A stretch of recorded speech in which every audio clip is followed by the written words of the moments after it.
Chers internautes, chers téléspectateurs, bonjour, bienvenue dans ID Astro Voyance Live pour une émission spéciale pleine lune. Pour ce tout nouveau numéro, j'ai le grand plaisir d'accueillir Marie Devulf, notre astrologue préférée. Bonjour Marie, comment vas-tu ? Bonjour Émilie, bonjour Valérie et bonjour à vous toutes et à vous tous. Écoutez, ça va très bien, n'est-ce pas? On commence déjà à entendre les petits oiseaux chanter, donc du coup l'humeur est beaucoup plus joyeuse. Tout à fait, Marie. C'est pour cela qu'on va passer également un très bon moment ensemble. Alors, la magie de cette émission, c'est que nous la fabriquons ensemble. Alors, si vous avez des interrogations au sujet de la pleine lune, des planètes, etc., n'hésitez pas à nous faire vos retours sur les réseaux sociaux. Et cela nous permettra ainsi d'y répondre lors d'une prochaine émission.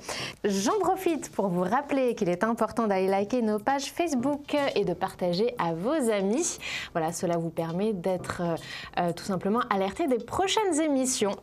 Très bien, et puis je vous propose de démarrer tout de suite par le sommaire de l'émission d'aujourd'hui.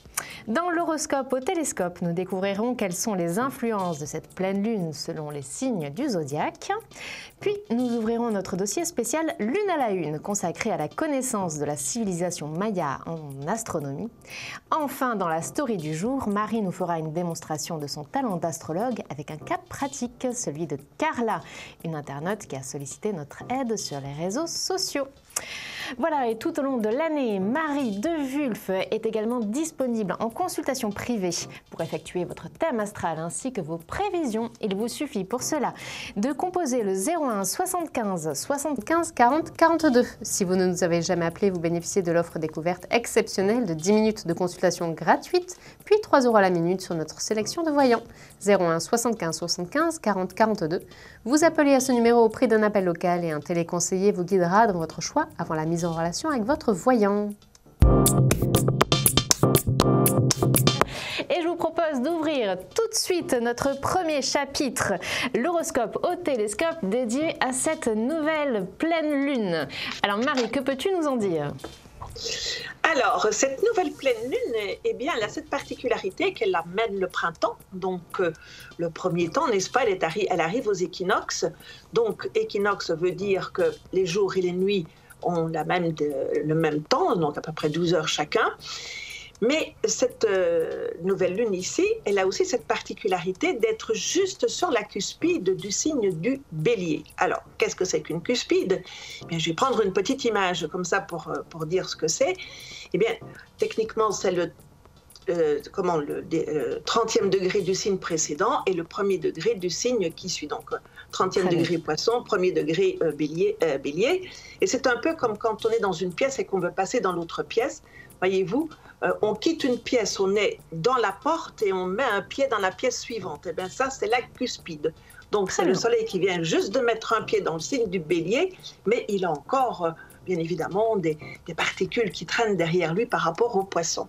Il est entre deux. Pardon ? Il est entre deux. Il est entre les deux. Il rentre dedans, il est déjà dedans, mais c'est comme si on n'avait qu'un pied dans la pièce. On n'est pas encore tout à fait dans la pièce. On a seulement un pied dedans. Mais on sait que tout le corps va suivre et qu'on va être complètement dedans. Donc, cette pleine lune, elle est juste à cette cuspide. Donc, ce qui veut dire qu'à la fois, elle entre dans le Bélier, mais elle a encore des remous qui se passent aussi en Poisson derrière. Tant plus qu'elle laisse aussi un grand copain là-bas derrière elle qui s'appelle Neptune. Donc, c'est son grand copain dans le zodiaque parce que ce sont deux planètes qui parlent de l'eau et qui... Neptune, bien évidemment, c'est le dieu des océans. Et donc, ce sont deux planètes qui parlent de tout ce qui est aquatique. Très bien. Donc, elles sont très copines ensemble. Et justement, parce qu'elles sont très copines ensemble, eh bien, tous les signes d'eau vont encore être affectés par cette pleine lune. Donc, déjà, les marées, voyez-vous, quand je parle les copains eau, les marées, eh bien, aux grandes marées, on a les marées qui montent, qui sont très fortes, très spectaculaires aussi à certains moments, et quelquefois, elles débordent aussi sur les terres. Donc, toutes les personnes qui sont dans les signes d'eau vont aussi avoir un peu ce côté, dilatation de l'eau. Donc, les personnes qui sont sensibles, qui sont sensibilisées à un moment ou à un autre de leur vie, qui sont émotionnellement... pas bien ou un petit peu dans les chaussettes, eh bien, ces personnes-là vont être beaucoup plus affectées par cette pleine lune. Donc, elles peuvent être encore un peu plus tristes, un peu plus affectées. Et celles qui n'ont pas ça, elles peuvent avoir comme ça le sentiment d'être un peu gonflées. parce que notre corps est quand même constitué de 75% d'eau. Donc l'eau va aussi gonfler dans notre corps, n'est-ce pas? Donc on peut avoir aussi cette sensation de gonflement, donc ce qui veut dire aussi que les membres inférieurs peuvent aussi gonfler un petit peu plus. Et cette nouvelle marée, elle se passe 2 fois par an, hein, donc ici au printemps, et puis aussi le 23 septembre, autour du 23 septembre pour l'automne, le début de l'automne. Donc 2 fois par an, on a ce phénomène-là. Donc toutes les personnes donc, qui sont dans les signes d'eau, plus particulièrement les poissons, bien sûr, vont être tenus par ce côté sensible, ultra sensible, tandis que le signe du bélier, qui lui est un petit peu le copain avec tous les signes de feu, et il y en a d'autres qui sont irradiés là-dedans aussi, eh bien lui, il va être beaucoup plus irritable. Ah. Il va avoir cette sensation, lui, d'être retenu en arrière, comme ça, comme s'il ne pouvait pas avancer, et donc il va vouloir avancer à toute fin, et lui, il va être très irritable. Donc, il va avoir la tête près du bonnet. Merci Marie. Mais cette expression va finir par me rentrer dans la tête également. Voilà, lui pour un oui, pour un non, il va être contrarié, il va s'énerver, il va un peu moins chez les lions, mais les sagittaires vont aussi être tenus par ça. Donc ils vont être beaucoup plus agaçants ou agacés ou irritables, irrités, en fait toutes ces choses-là pour particulièrement pour le bélier, et un petit peu moins pour le sagittaire. Le lion, lui, il peut tout simplement avoir des insomnies un petit peu plus importantes, surtout si dans le lion, il y a aussi une lune de naissance qui s'y balade. Donc lui, il peut être un petit peu plus insomniaque. Voilà. Très bien. Eh bien, merci beaucoup Marie. Donc attention, les signes d'eau, notamment. Y a-t-il des signes un petit peu plus top en cette pleine lune où tout le monde est un petit peu impacté par justement ces grands effets de grandes marées? Mais tout le monde va être un peu impacté avec ça. Ça concerne un petit peu tout le monde, ces grandes marées. D'accord. Mais là, le bélier, donc les signes de feu, et particulièrement le bélier, et aussi le signe du poisson, puisqu'il vient de sortir, mais qu'il a son grand copain dedans, donc ces signes-là vont être un peu plus affectés que les autres. Et bien évidemment, les signes de terre et les signes d'eau aussi vont être impactés par cette pleine lune. Impactés comment? Eux, plus par rapport à de la fatigue. Des petits ras-le-bol et des fatigues. Des ras-le-bol, des agacements, donc voilà, on prend soin de soi. On n'est pas bien, mais on ne peut pas dire qu'on est en pleine forme, mais on ne peut pas dire qu'on n'est pas bien. Vous voyez, on est un petit peu comme ça, chafouin. Chafouin, exactement, c'est ce que j'allais dire. Tu m'enlèves les mots de la bouche. Merci Marie. Une autre précision ou on a fait le tour? Oh ben non, je pense qu'on a fait le tour là-bas. C'est surtout, moi je vous invite, si vous habitez en bord de mer, et si surtout vous habitez du côté de la Manche ou bien du côté du golfe du Lion, là-bas, allez, si vous êtes en bord de mer, allez voir les grandes marées parce que c'est vraiment très très beau. C'est très vivifiant en plus parce que l'air est très brassé là-dedans, mais en plus c'est spectaculaire, donc c'est rafraîchissant de l'intérieur. Tout à fait. Merci beaucoup Marie et n'hésitez pas justement à nous envoyer quelques photos. Très bien, eh bien nous allons à présent ouvrir notre chapitre Lune à la une consacré à la civilisation Maya. Mais avant cela, je me permets de vous rappeler que Marie est disponible tout au long de l'année en consultation privée.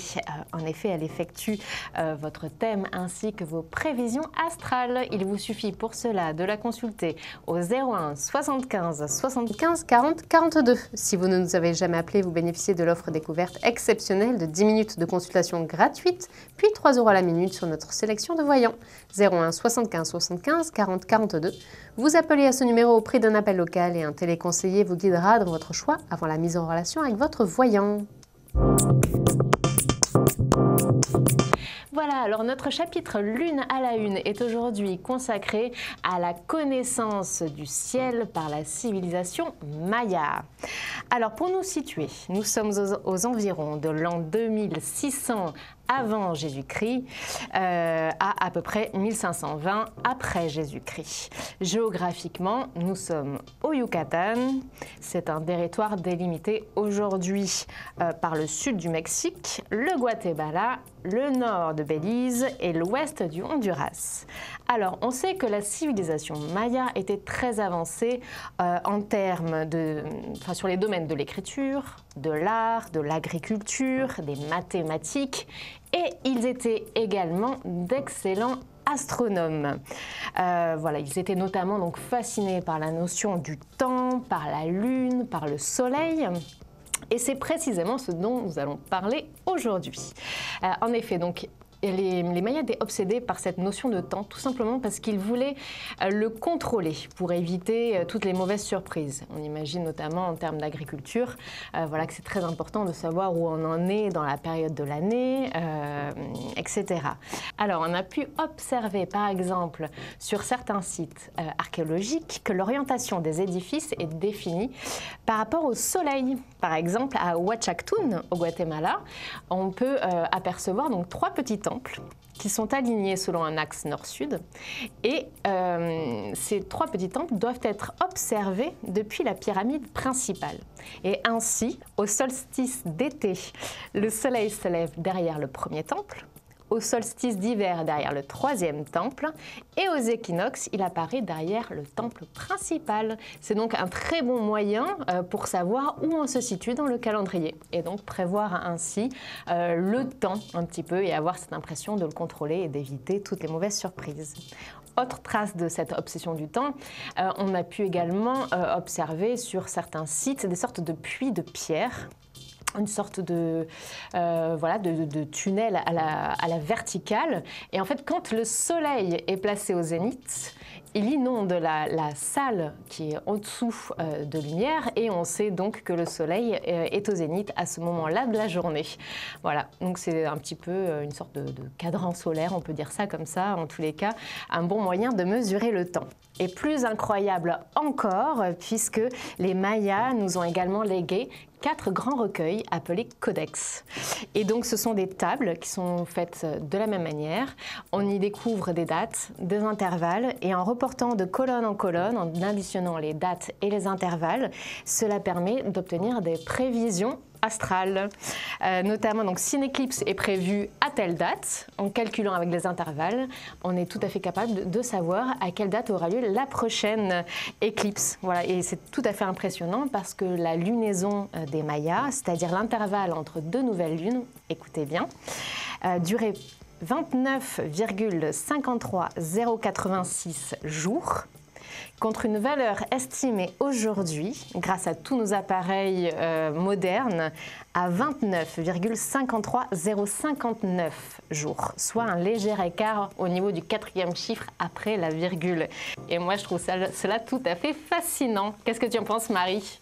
Ah, mais c'est tout à fait fabuleux. Et en plus, tout ce qu'ils ont fait, tout n'est pas encore décodé. Il y a encore plein de secrets à nous livrer de ce côté-là, parce que autant on avait la pierre de Rosette pour décoder chez les Égyptiens et de pouvoir comprendre leur écriture, autant il n'y en a pas pour la civilisation maya et précolombienne. Donc c'est très difficile, donc c'est par recoupement qu'ils font les choses. Et il y a encore plein de choses à savoir et à trouver. Et puis, il y a aussi ce site fabuleux de Nazca qui est dans les Andes, là où il y a vraiment des lignes droites qui, même maintenant, avec les rayons laser, ils ne dévient pas la ligne droite. Donc, c'est vrai qu'avec des moyens excessivement rudimentaires, ils ont quand même fait de très, très grandes choses. Tout à fait. Merci Marie pour ces précisions. Et en effet, on essaiera d'en découvrir plus lors de prochaines émissions. Mais en tous les cas, on voulait partager cela avec vous. Et bien maintenant que nous en savons davantage sur cette civilisation maya, nous allons répondre aux interrogations de Carla, une internaute qui a sollicité l'aide de Marie. Elle souhaite tout simplement avoir un éclaircissement sur son avenir professionnel. Mais avant cela, notre équipe d'astrologues est disponible en consultation privée 7 jours sur 7 pour effectuer votre thème astral ainsi que vos prévisions, et notamment Marie de Wulf. Vous pouvez la consulter au 01 75 75 40 42. Si vous ne nous avez jamais appelé, vous bénéficiez de l'offre découverte exceptionnelle de 10 minutes de consultation gratuite, puis 3 € la minute sur notre sélection de voyants. voilà, nous voici dans la story du jour avec donc l'histoire de Carla qui a sollicité l'aide de Marie. Nous allons la voir dans quelques secondes en ligne. Donc elle souhaite avoir des précisions sur son avenir professionnel. Elle a entamé des études de droit qu'elle a terminées, mais elle souhaite une réorientation et elle va nous raconter tout cela. Je crois que nous l'avons déjà en ligne sur le plateau. Allô, bonjour. Oui, bonjour. Bonjour Carla, bienvenue sur le plateau d'Idées Astro spécial Merci. Pleine Lune. Eh bien donc, vous avez une question pour Marie au sujet de votre avenir professionnel. Je vous laisse peut-être un petit peu lui exposer votre cas actuellement et puis votre interrogation et Marie fera tout pour y répondre. D'accord. Oui, bon. Alors, j'ai fait Bonjour, des études de droit. Bonjour Marie. Et je souhaite me reconvertir et devenir pilote d'avion. Donc, je voulais savoir ce que vous en pensiez. D'accord, d'accord. Donc, j'ai eu vos coordonnées un petit peu à l'avance parce que on a très peu de temps, bien évidemment, il faut tout concentrer. Hein? Alors, moi, ce que je vais vous donner 5 mots-clés pour définir votre terme. Je vais dire volonté, combativité, obstination, intelligence créative et curieuse. C'est tout ça, ou non? Comment? Est-ce que ça vous convient? Oui, ça me convient. C'est plutôt pas mal comme portrait, Voilà, je trouve. Voilà. Après, bien évidemment, il y a toutes les, tous les talents de communication qui sont là aussi, voyez-vous, de communication, mais aussi de compassion et d'empathie. Hein? Donc, voilà. Ouais. Mais là, dans l'optique de votre future carrière, eh bien, en fait, dans votre futur projet, ça me paraissait important de sortir ces mots-clés-là parce que vous en allez avoir grandement besoin de ces choses-là. Alors, pour vous, ce n'est pas du tout impossible d'embrasser cette carrière de pilote d'avion, hein, pilote de ligne ou pilote privé, n'importe.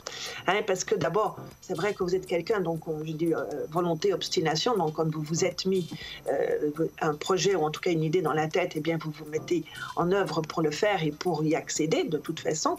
Voyez-vous, vous y allez, hein, et vous avez cette combativité-là et cette obstination-là. Vous êtes aussi quelqu'un qui est plutôt aux commandes que d'être commandé. Hein? Ouais. C'est bien et ça, ça va peut-être être juste le côté vulnérable, ou en tout cas votre talon d'Achille pendant toute une période pour aller vers ce métier-là, c'est que pendant un long moment, vous allez devoir être le copilote et pas le pilote. Alors que vous êtes plutôt un tempérament pilote que copilote. D'accord. Voyez, là, vous pourrez un petit peu, effectivement, quelquefois vous frictionner avec votre hiérarchie parce que vous aimez être aux commandes, tout simplement, voyez-vous, et vous n'aimez pas beaucoup d'être commandé. Mais là, il va y avoir toute une période où il faudra apprendre, justement, ça fait partie des apprentissages.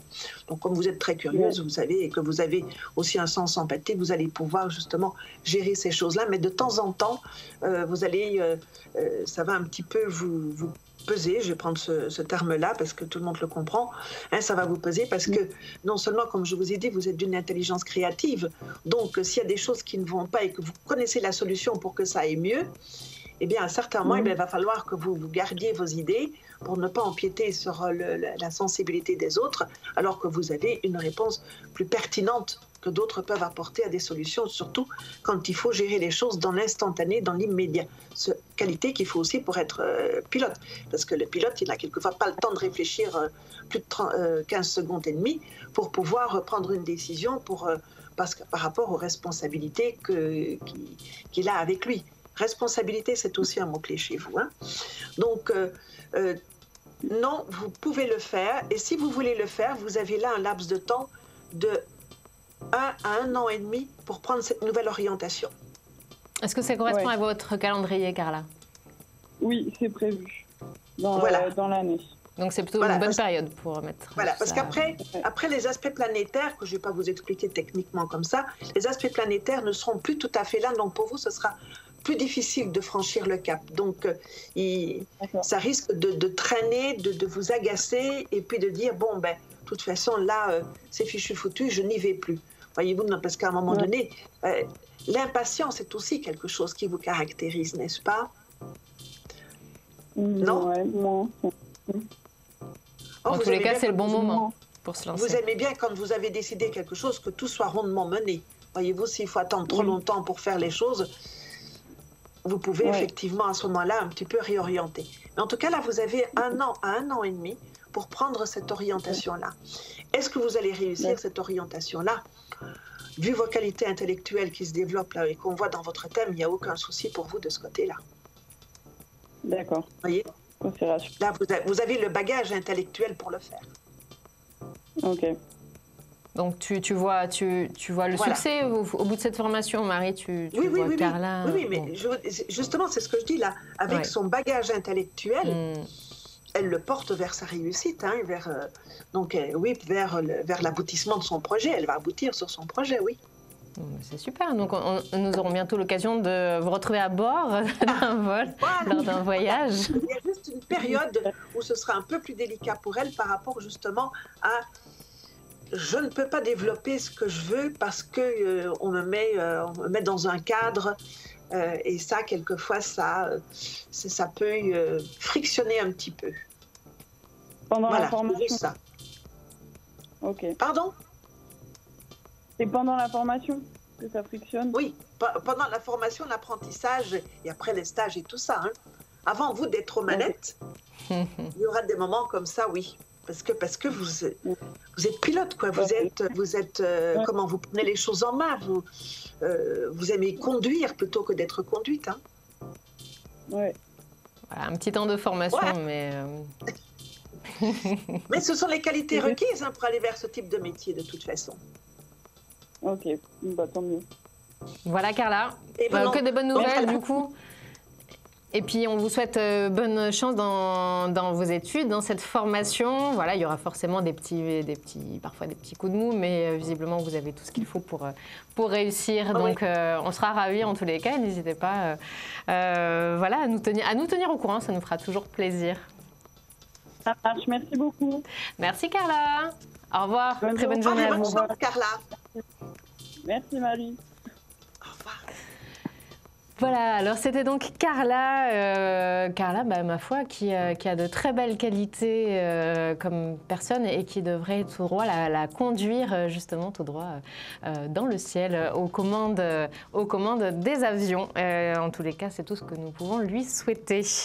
Très bien, eh bien, si comme Carla, donc vous souhaitez avoir des prévisions astrales, si vous avez une interrogation d'ordre que ce soit sentimental ou encore professionnel, vous venez de le voir, sachez que Marie Devulf est disponible tout au long de l'année pour la consulter. Il suffit de composer le 01 75 75 40 42. Si vous ne nous avez jamais appelé, vous bénéficiez de l'offre découverte exceptionnelle de 10 minutes de consultation gratuite, puis 3 € la minute sur notre sélection de voyants.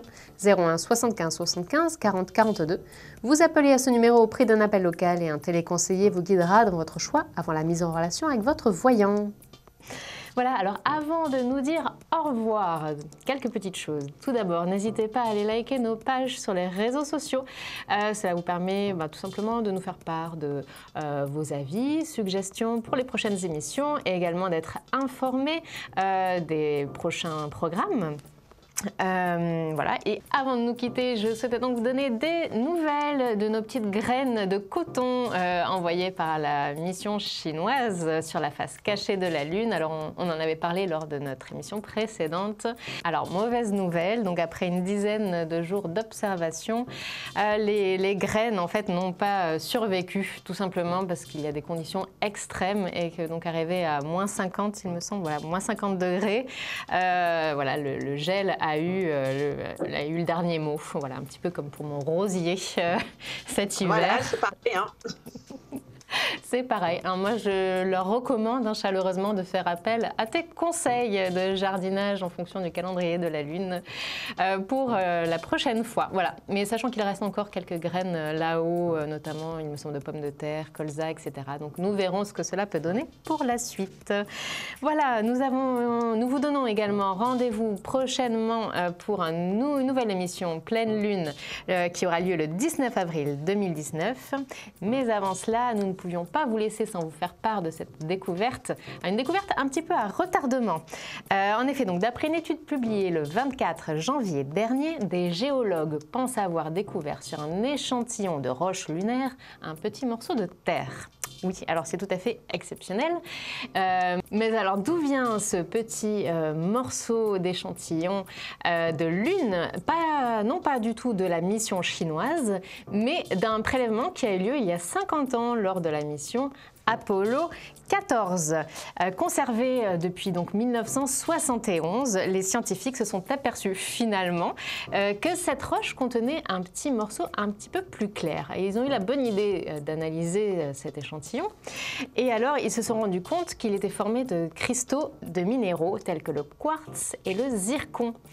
Alors, il faut savoir que le zircon est connu pour conserver les traces des conditions dans lesquelles il s'est formé au fil des âges. C'est donc une formidable source d'informations. Ils ont analysé. Et la surprise, l'étude a permis de démontrer que ce zircon provenait d'un magma dont la température et la teneur en oxygène sont plus proches des profondeurs terrestres que des sous-sols lunaires. Voilà, donc ce qui voudrait dire que le bout de roche se serait développé il y a 4 milliards d'années à 20 km sous la surface de la Terre. Mais alors Marie, tu dois te demander comment ce petit morceau de terre s'est retrouvé sur la Lune. Je crois avoir une petite réponse là-dessus. Eh bien, je pense tout simplement que c'est notre ami Pierrot qui est parti avec, accroché à ses chaussures quand il se baladait sur la Lune. Alors moi j'ai envie d'y croire à ton histoire Marie et je relève donc cette hypothèse, je la note. Alors pour le moment, la conclusion des scientifiques, mais qui n'est pas encore vérifiée, validée à 100%, en tous les cas ils ont une première conclusion. Ils pensent donc que cette roche a été éjectée de la Terre lors de l'impact d'un grand astéroïde ou d'une comète, donc il y a 4 milliards d'années. C'était hier à peine. Une époque appelée AD1, où des bombardements intenses ont façonné le système solaire. Et la Lune, à cette époque-là, était 3 fois plus proche de la Terre. On va dire que ça peut aider un tout petit peu. Et c'est l'impact oui. Et c'est l'impact d'astéroïdes qui aurait ramené donc ce petit morceau de Terre sur la Lune. Et voilà, il y a 26 millions d'années. Alors si ces hypothèses se confirment lors de prochaines analyses, les scientifiques pourraient alors nous aider à en connaître davantage sur les tout débuts de notre planète Terre. Voilà pour les petites nouvelles de la Lune, de l'espace. Alors Marie, un grand merci d'avoir participé à nouveau à cette émission. Ça nous fait toujours un grand plaisir de t'accueillir. Pour moi aussi, c'est toujours un grand plaisir d'être avec vous, d'avoir ces échanges, d'avoir aussi des personnes comme Carla. Donc, il ne faut pas hésiter de laisser vos messages ou d'appeler pour pouvoir participer. Hein? Tout à fait. Un dernier mot pour la fin? Petit coup de jardinage, peut-être. Continuez à tailler vos rosiers, à tailler vos arbustes de printemps. Merci, je vais voir si je peux récupérer le mien du coup, mais... Si la gelée. Oui, j'ai un petit doute. Je vous tiendrai bien sûr informé. C'est de l'info avant tout. Alors, à noter que notre prochaine pluie d'étoiles filantes, les Lyrides, aura lieu entre le 14 et le 30 avril, mais nous en reparlerons plus en détail lors de notre prochaine émission. Et si d'ici là, vous avez la chance d'en apercevoir dans le ciel, faites un vœu car c'est comme cela qu'il se réalise. Marie, encore à nouveau, un grand merci. Nous te retrouvons prochainement dans un prochain numéro. Merci à tous, chers publics, de nous avoir suivis aussi nombreux. Et puis dans un instant, retrouvez la suite de vos programmes. À bientôt. À bientôt, au revoir.